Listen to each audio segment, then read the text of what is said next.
ઓમ શ્રી ગણેશાય નમઃ. શ્રી સરસ્વત્યૈ નમઃ. શ્રી ગુરુભ્યો નમઃ. શ્રી કૃષ્ણાય નમઃ.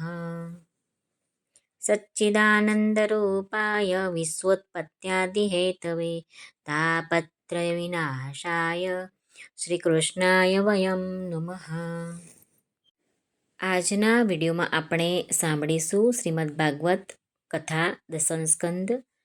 અત્યાર સુધી આપણે જોઈ ગયા કે જે ગોપીનું નામ લઈને શ્રી કૃષ્ણ બોલાવે તે જ ગોપી એટલે કે જેને અધિકાર મળ્યો છે એ જ ગોપી એ જ જીવ રાસલીલામાં આવે છે. તો અહીં પ્રશ્ન એમ થાય છે કે કોને અધિકાર મળે રાસલીલામાં? તો એવું છે કે રાસલીલામાં એને જ અધિકાર મળે છે કે જેને આતુરતા છે પ્રભુ મિલન સાથે, તેને અધિકાર છે. તો ઈશ્વરને મળવા માટે કેવી આતુરતા હોવી જોઈએ તે રામકૃષ્ણ પરમહંસ દ્રષ્ટાંત આપે છે. તે આજે આપણે જોવાના છીએ. એક શિષ્યે પોતાના ગુરુને પૂછ્યું કે ઈશ્વરને માટે કેવી જિજ્ઞાસા જોઈએ, ઈશ્વરને પ્રાપ્ત કરવા કેવી વ્યાકુળતા જોઈએ. આ પ્રશ્નના ઉત્તરમાં ગુરુજીએ કહ્યું, એ શબ્દનો વિષય નથી, શબ્દથી તેનું વર્ણન થઈ શકે નહીં, એ અનુભવનો વિષય છે. પ્રસંગ આવશે ત્યારે તમને સમજાવીશ. એમ કરતાં કરતાં થોડા દિવસ પછી ગુરુ શિષ્ય બંને નદીએ નાહવા ગયા. શિષ્યએ જેવી જળમાં ડૂબકી મારી કે ગુરુએ તેનું મસ્તક પકડીને જળમાં અંદર દબાવી રાખ્યું.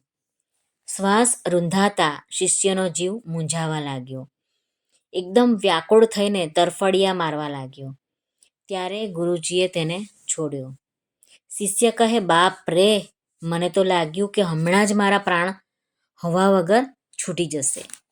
ગુરુજીએ કહ્યું કે બસ, તો હવા માટે તું જેવો તરફડતો હતો, જીવ જ્યારે પ્રભુ માટે આમ જ તરફડે ત્યારે એને પ્રભુ મળે. આવી વ્યાકુળતા વગર ઈશ્વર મળતા નથી. ગોપી કથા એ સાધારણ સ્ત્રીની કથા નથી. દેહાધ્યાસ નષ્ટ થયા પછી જીવની દશાની આ કથા છે.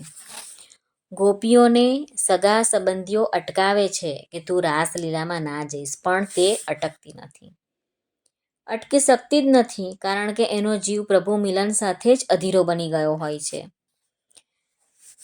કારણ કે અટકાવવાનો વિચાર કરનારું મન એમની પાસે છે જ નહીં. એમનું મન તો પ્રભુએ હરી લીધું છે.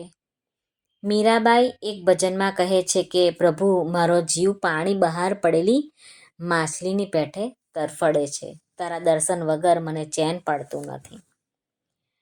હૃદયનો શુદ્ધ ભાવ છે તે ગોપી છે. દર્શનમાં સ્ત્રીત્વ અને પુરુષત્વનું ભાન ભૂલે એ ગોપી. ઇન્દ્રિયો દ્વારા ભક્તિરસનું પાન કરે તે ગોપી.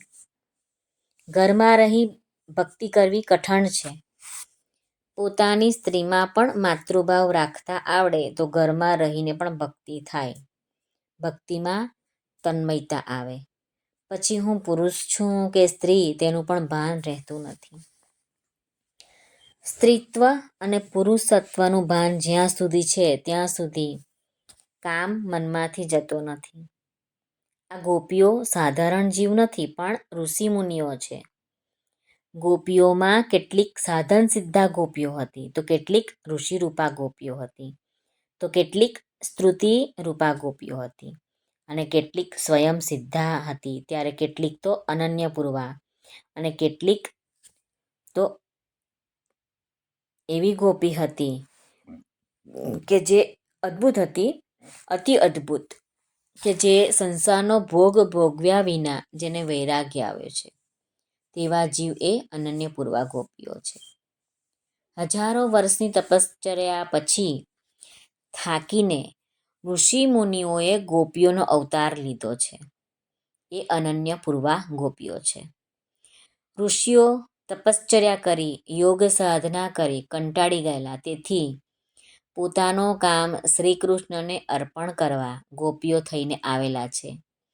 ઈશ્વરને અર્પણ કરેલો કામ નિષ્કામ બને છે. મનુષ્યનો મોટામાં મોટો શત્રુ છે કામ. તેમાંથી બીજા દુર્ગુણો ઉત્પન્ન થાય છે. ગીતામાં પ્રભુએ કહ્યું છે કે કામ એશ ક્રોધ એશ રજોગુણ સમુદ્ભવ મહાશનો મહાપાપમાં વિદ્યધ્યેન મિહ વૈરિણમ. એટલે કે રજોગુણમાંથી ઉદ્ભવેલો આ કામ જ ક્રોધ છે. આ ઘણું ખાનારો એટલે કે ભોગોથી કદી ન ધરાતો ને મહાપાપી છે. આને જ તું આ બાબતમાં વેરી જાણ. એટલે કે આ અધ્યાય 3 કર્મયોગ શ્લોક ક્રમાંક 37 ભગવાને આમ કહ્યું છે. શ્રી ભગવાન કહે છે કે ક્રોધમાંથી સંમોહ અને સંમોહમાંથી સ્મૃતિ વિભ્રમ એટલે કે સ્મૃતિ ભ્રંશ થાય છે અને સ્મૃતિ ભ્રંશમાંથી જ છેવટે બુદ્ધિનો નાશ થઈ જાય છે. આ ગીતામાં ભગવાને કહ્યું છે, પોતાના શ્રીમુખથી જ વર્ણવ્યું છે. આમ કામનું છેલ્લું પરિણામ બુદ્ધિ નાશમાં જ પરિણમે છે. પણ ઈશ્વરને જો કામ અર્પણ થાય તો તે તેમાં મળી જાય, ઈશ્વરમાં મળી જાય અને મળી ગયેલા કામનું બીજ રહેતું નથી, એટલે એ ફરીથી અંકુરિત થઈ શકતો જ નથી. સંસારના સર્વ સાંસારિક સુખોનો મનથી ત્યાગ કરી ઈશ્વરને માટે વ્યાકુળતાથી ગોપીઓની જેમ જે નીકળી પડે છે તે ધન્ય છે.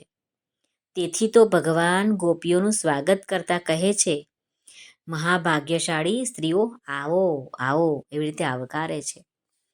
ભાગવત કથાકાર શ્રી વેદવ્યાસજી ગોપીઓને મહાભાગ્યશાળી કહી સંબોધન કરે છે અને નારદજી ભક્તિસૂત્ર વ્રજ ગોપીઓને મહાન ભગવત ભક્ત કહે છે.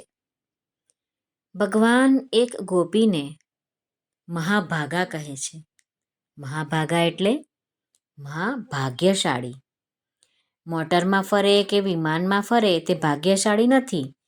જેને માથે કાળ છે એ ભાગ્યશાળી શાનો? જેને કાળની બીક નથી એ ભાગ્યશાળી છે. સંસારના સર્વ વિષયો છોડી પ્રભુ પ્રેમ માટે દોડે એ ભાગ્યશાળી છે. પરમાત્માના પ્રેમમાં પાગલ થઈ પરમાત્માને મળવા દોડે એ ભાગ્યશાળી. અને મહાભાગ્યશાળી કોણ? તો જે મનુષ્ય ઈશ્વરને મળવા માટે અતિ વ્યાકુળ થયો હોય તે મહાભાગ્યશાળી છે. અને તેની જ આ બંસીનાદ અધિકારી જીવોને એટલે કે અધિકારી ગોપીઓને સંભળાયો છે, બીજાને નહીં. સંસાર સુખ એ મહાદુઃખ છે. એની જેને ખાતરી થઈ ગઈ છે એ સુખને જેણે છોડ્યું છે તેને જ ભગવાન અપનાવે છે. પ્રભુ પ્રેમમાં જે પાગલ બને તે ભાગ્યશાળી છે. પરમાત્મા આવા જીવનું સ્વાગત કરે છે.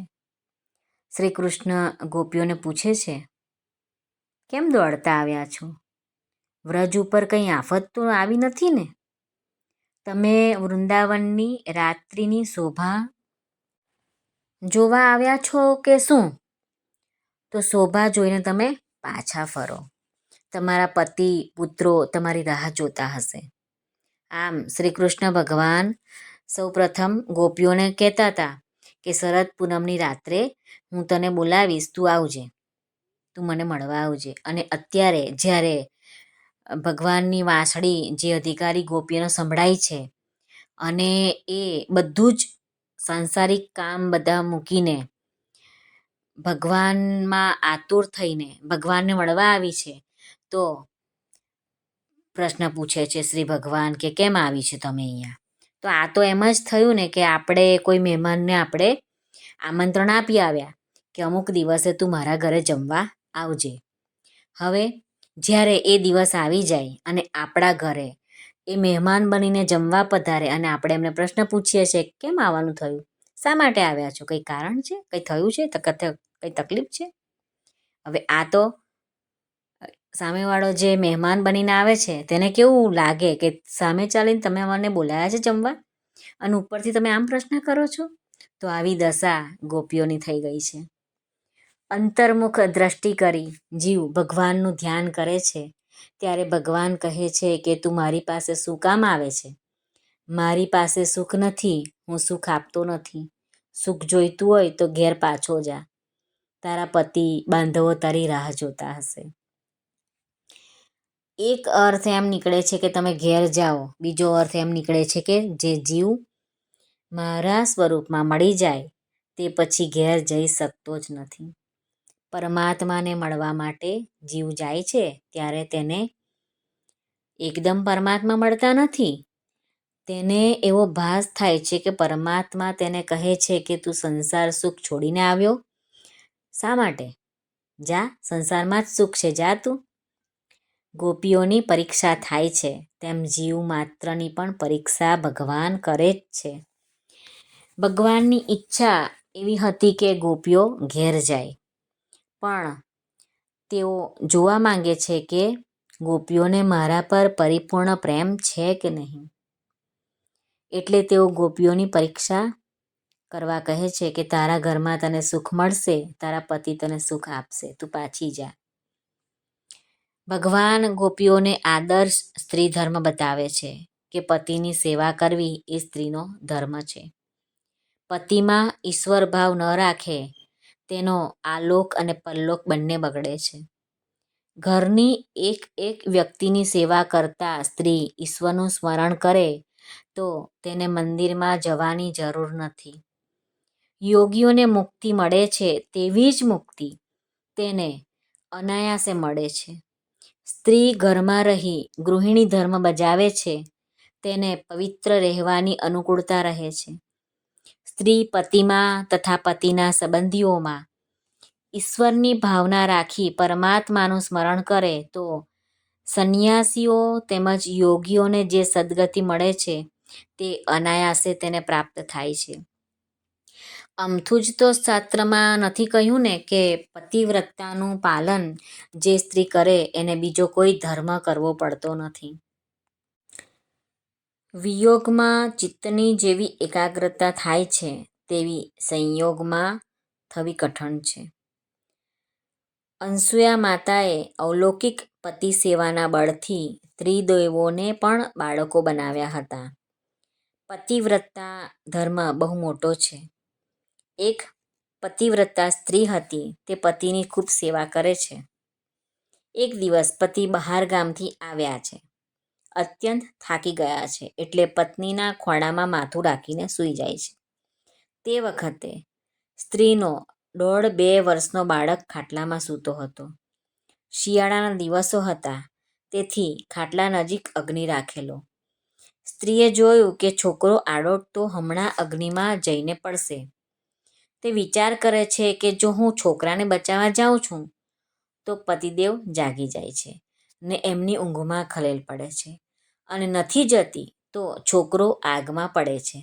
તરત તેણે નિર્ણય કરી નાખ્યો કે પતિ સેવા છોડી હું નહીં ખસું. પ્રભુ છોકરાને સંભાળશે. આમ ઈશ્વર સ્મરણ કરતા તે પતિ સેવા કરે છે. એટલામાં છોકરો અગ્નિમાં પડ્યો, પરંતુ અગ્નિને બીક લાગે છે કે આવી પતિવ્રતા સ્ત્રીના પુત્રને બાળીશ તો મને શાપ આપશે, એટલે એ શીતળ ચંદન જેવો બને છે. પુત્રને ઊની આંચ પણ આવતી નથી. અગ્નિ જ તેને બાળે છે, પણ મહાપતિવ્રતા સ્ત્રીથી તો અગ્નિ પણ ડરે છે કે આ મને બાળી નાખશે. આવો શ્રેષ્ઠ પતિવ્રતા ધર્મ છે. કળિયુગમાં સ્ત્રીને અને શૂદ્રને જલ્દી મુક્તિ મળે છે. સ્ત્રીને પતિ સેવાથી અને શૂદ્રને સમાજ સેવાથી. આથી દરેક સ્ત્રીએ પતિવ્રતાનું પાલન અવશ્ય કરવું જોઈએ. શ્રી ભગવાન બાલકૃષ્ણ પ્રભુજી કહે છે કે મારા સંયોગ કરતાં મારા વિયોગમાં અનેક ગણું સુખ મળે છે. વિયોગમાં મારું ધ્યાન બરાબર થાય છે. વિયોગમાં પ્રેમ પુષ્ટિ બને છે. વિયોગમાં ગુણ દેખાય છે, સંયોગમાં દોષ દેખાય છે. તમારો પ્રેમ શુદ્ધ હશે તો મારું ધ્યાન કરતાં તમે મારા સ્વરૂપને પ્રાપ્ત થશો. માટે તમે તમારા પતિને છોડીને આવ્યા તે યોગ્ય નથી. ભગવાન ગોપીઓને ઘરે જવાની આજ્ઞા કરે છે. એ જાણીને ગોપીઓને દુઃખ થાય છે. પ્રભુએ ગોપીઓને દેહધર્મનો ઉપદેશ કર્યો છે. આ શરીરનો કોઈ પતિ નથી, આત્માનો કોઈ પિતા નથી. આત્માનો ધર્મ તો પરમાત્માને મળવાનો છે. ગોપીઓ પ્રભુને કહે છે કે તમે પતિત પાવન છો, દયાના સાગર છો. એવા વિશ્વાસથી આપના ચરણનો આશ્રય કર્યો છે. સંસારના સર્વ વિષયનો મનથી ત્યાગ કરી કેવળ આપના ચરણોનો દ્રઢ આશ્રય કર્યો છે. ગોપીઓ કહે છે કે તમારા માટે અમે મનથી સર્વ વિષય સુખનો ત્યાગ કર્યો છે અને કેવળ આપને મળવા જ આવ્યા છીએ. અમારો પરિત્યાગ ન કરો. આપ અમારી ઉપેક્ષા ન કરો. અમારા મનમાં તમારા વિના બીજું કાંઈ જ નથી. જેના મનમાં કૃષ્ણ વિના બીજું કાંઈ નથી એ જ ગોપી છે.